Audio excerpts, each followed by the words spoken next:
Yang bicara semakin banyak dan lantang apa semua akan berakhir. Seperti Bambang Trimulyono dan Gus Nur, padahal pembungkaman tidak akan menghentikan suara rakyat.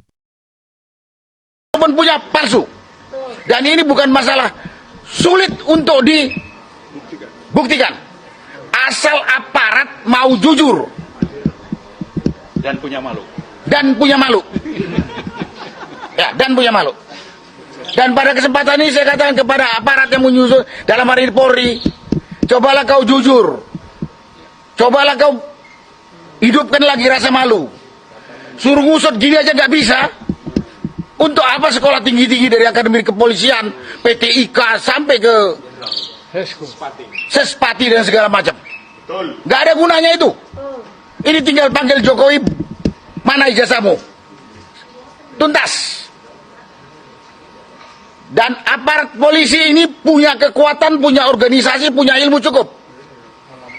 Tapi karena tidak punya etikat baik, nggak selesai sampai sekarang. Dan pada kesempatan ini juga, bukan hanya polisi atau Polri, lewat Kapolrinya juga kepada Presiden Prabowo. Bapak di mana? Pak Presiden, kalau rakyat ribut nih bukan karena rakyat ribut, tapi rakyat sudah 10 tahun ditipu sama manusia namanya Jokowi. Kalau ditipu, kalau Jokowi menipu kita dan dia bekerja baik, nggak ada masalah. Tapi dia sudah menipu kita dengan identitas palsu, baik termasuk ijazah palsu. 10 tahun ini dia ngerusak rakyat, bangsa dan negara Republik Indonesia ini. Jadi kalau ada yang bilang, dia kan sekarang udah gak punya presiden. Oh, dia harus bertanggungjawabkan kerusakan yang telah dibuat selama 10 tahun. Dia harus bertanggungjawabkan itu. Dan sekarang yang berkuasa adalah Pak Presiden Prabowo. Bapak di mana nggak dengar ini? Bapak juga jangan sampai dipermalukan oleh rakyat sebagai pemimpin yang nggak punya ketegasan. Dan jangan tuduh kami rakyat yang bikin ribut dan bikin gaduh. Ini semua gaduh karena pemerintah nggak jelas. Dalam hari ini pemerintahnya Presiden Prabowo. Mudah, ini bukan masalah sulit. Saya tahu ada kekuatan besar melindungi Jokowi. Baik itu namanya bekas jenderal TNI dan Polri, baik itu profesor dokter, saya tahu melindungi. Karena dia tahu kalau Jokowi terbukti penipu, dia juga akan terangkat. Tapi, Pak, bapak-bapak yang saya katakan tadi jadi begundala Jokowi.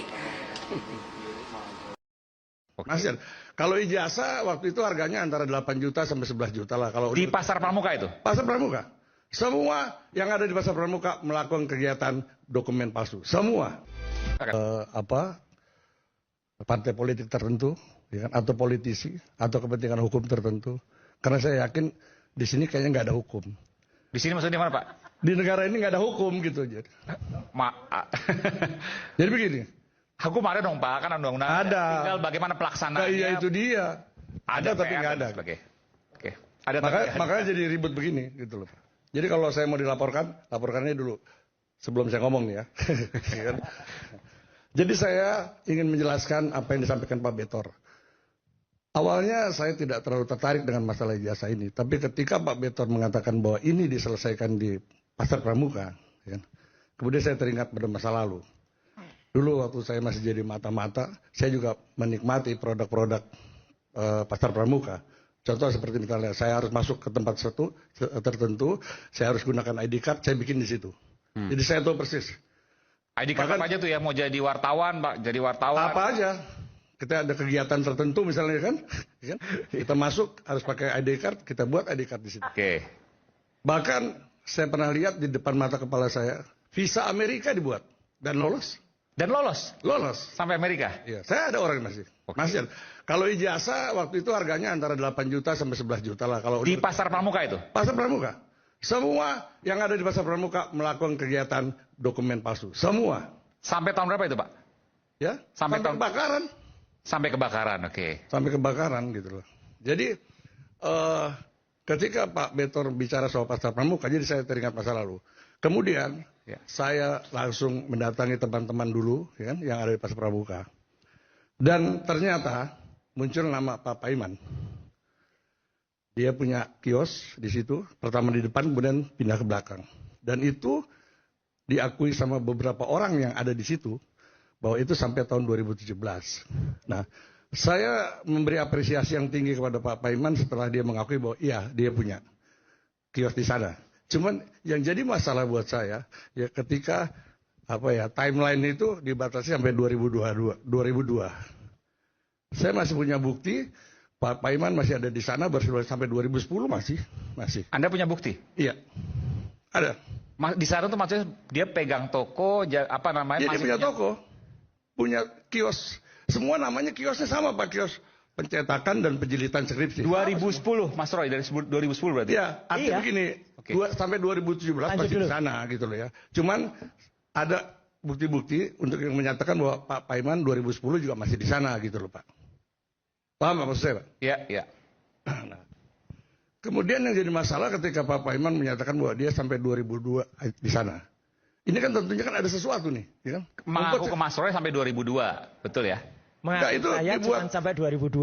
ada di dalam Berarti satu udah bohong, pernyataannya ya? ada dalam pernyataannya ada juga. Jadi awalnya saya tidak pernah terlalu menyangkutkan Pak Iman dengan ijazah. Tapi ketika dia menyatakan itu, oh ini ada sesuatu nih rupanya. Apalagi ketika Pak Paiman berharap untuk bisa dikonfirmasi dengan orang-orang di sana atas nama Sungkono dengan Ibu Kana. Sungkono itu kerja tempat dia Pak. Ibu Kana itu istri Sungkono. Kan nggak fair gitu loh. Maksudnya jadi nggak fair. Ini supaya adil karena nanti harus dijawab oleh orang yang berhubungan langsung dengan Pak Paiman nanti, Bung Andi Azwar. Iya. Jadi nggak fair. Saya ada fotonya. Ini pada saat dia melaksanakan acara halal bihalal.